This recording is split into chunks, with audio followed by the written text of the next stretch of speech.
Hello నమస్తే welcome to 24/7 news TV. నేను మిషాను. ఈ రోజు మనతో పాటు Congress party leader Samuel Karthik గారు ఉన్నారు. ఆయనతో మాట్లాడదాం. Hi sir. నమస్తే. ఎలా ఉన్నారు సార్? గుడ్. యా సార్, మనకి ముఖ్యంగా మన తెలంగాణలో చూసుకుంటే రైతులు నీళ్లు లేక ఎక్కువగా ఇబ్బంది పడుతున్నారు. అలాగే రైతు భరోసా కూడా సరిగ్గా అమలు జరగడం లేదు.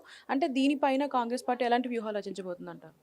ఇప్పుడు కాంగ్రెస్ పార్టీకి రవికి సంబంధించిన సీజన్కి సంబంధించిన వాటర్కి ఎక్కడా కూడా ఇబ్బంది కలగకుండా చూడాలని చెప్పి సిఎస్ గారు తమ కింది స్థాయి కలెక్టర్లకు కానీ అధికారులకు కానీ వారు ఆర్డర్స్ ఇష్యూ చేసినది కూడా మనం చూసినాము.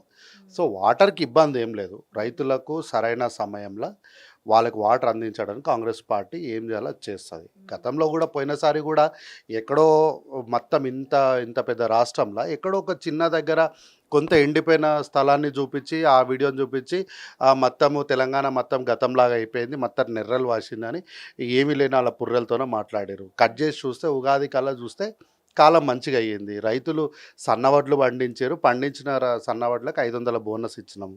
నినాక మొన్న కల్వకుంట్ల తారక రామారావు ఒక మంచి పచ్చటి పొలంలోకి నడుచుకుంటూ పోయి వీడియో పెట్టిండు.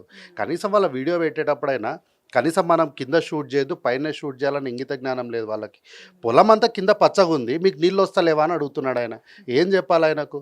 కాబట్టి ఏంటి అంటే వాటర్ సఫిషియెంట్గా ఉన్నాయి.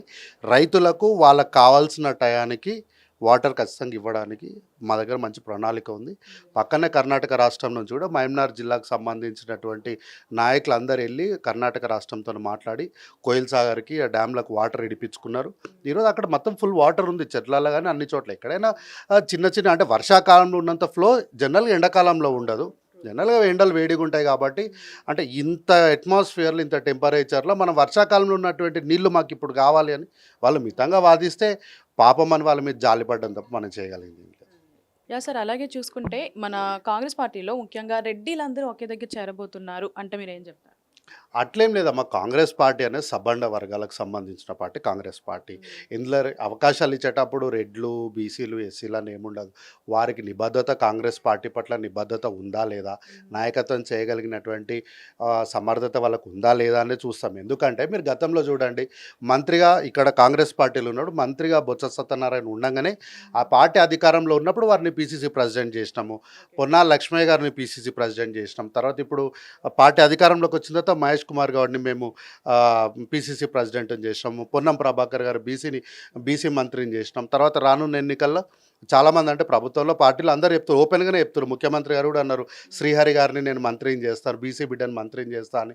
మెదక్ల నీలం మధు లాంటి బీసీ బిడ్డకు మేము అవకాశం కల్పించినాం.